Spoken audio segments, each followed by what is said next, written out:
കടലാമ ഒഴിവാക്കൽ ഉപകരണത്തിൻ്റെ പ്രാധാന്യം.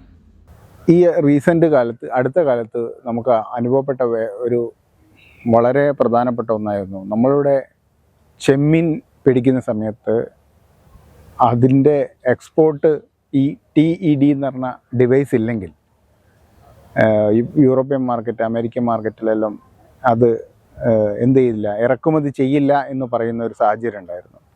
അപ്പോൾ ഈ ടെഡ് എന്ന് പറയുന്നത് എന്താണെന്നുള്ളതാണ്. അതായത് ടർട്ടിൽ എക്സ്ട്രൂഡർ എന്ന് പറഞ്ഞാൽ കടലാമയെ രക്ഷപ്പെടുത്താനുള്ളത്. അതായത് കടലാമ ഈ പ്രധാനമായിട്ടും കടലാമയെല്ലാം ഉൾപ്പെടുന്നത് ഈ ട്രോളറുകളാണ്. അതായത് ചെമ്മീൻ, മാന്തൽ അതുപോലുള്ള മത്സ്യങ്ങളെ പിടിക്കുന്ന ട്രോളർ വെസലിലാണ് കൂടുതലായിട്ടും, ട്രോളർ ബോട്ടുകളിലാണ് കിട്ടുന്നത്.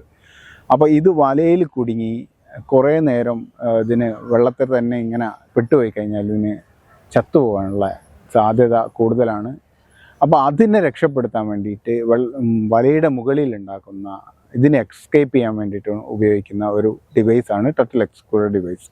ഇതുണ്ടെങ്കിൽ എന്ത് ചെയ്യാൻ പറ്റും, ഇതിന് ഇറങ്ങിപ്പോകാൻ പറ്റും. അത് നമ്മൾക്ക് സമുദ്ര ഉൽപ്പന്നങ്ങൾ കയറ്റി അയക്കണമെങ്കിൽ ഈ ഒരു ഡിവൈസ് അത്യാവശ്യമാണ്. ഈ കടലാമ എന്ന് പറയുന്നത് സമുദ്രത്തിലുള്ള വൈവിധ്യമാർന്ന സംരക്ഷിക്കുന്നതിന് വളരെയധികം പ്രാധാന്യം നൽകുന്ന ഒരു ജീവിയാണ്. അതുകൊണ്ട് തന്നെ ഈ ഭാവിയിലുള്ള സുസ്ഥിരമായിട്ടുള്ള മത്സ്യസമ്പത്ത് നിലനിൽക്കാനും നമ്മളെ ജൈവ വൈവിധ്യം നിലനിർത്താനും ഇത് വളരെയധികം ഈ ഉപകരണം സഹായിക്കുന്നു എന്നാണ് പറയുന്നത്.